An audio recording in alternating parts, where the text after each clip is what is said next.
বন্যায় আমরা খুব ক্ষতিগ্রস্ত, আমাদের ঘরের ভিতর পানি উঠে গেছে। এভাবে টানা বৃষ্টি হলে তো আমাদের অবস্থা আরো বেশি খারাপ হয়ে যাবে। অলরেডি আমাদের বাসার মধ্যে পর্যন্ত পানি ঢুকে গেছে।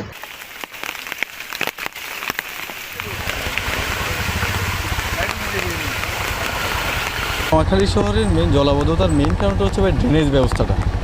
আসলে এখানে ভালো কোনো ড্রেনেজ ব্যবস্থা নাই।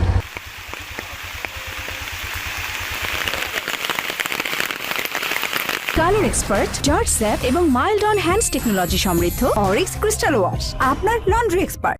নিয়মিত রাস্তা অফিসে যেতে হয়, তারা বাধ্য হয়ে পায়ে হেঁটে যাচ্ছে, কিন্তু বিভিন্ন ময়লা পানির কারণে বিভিন্ন ধরনের রোগ জীবাণু ছড়াতেছে।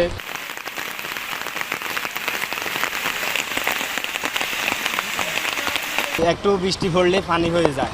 একটুতে দেখেন কি অবস্থা, আমরা হাঁটতে পারতেছি না, গাড়ি নিয়ে যাইতে পারতেছি না।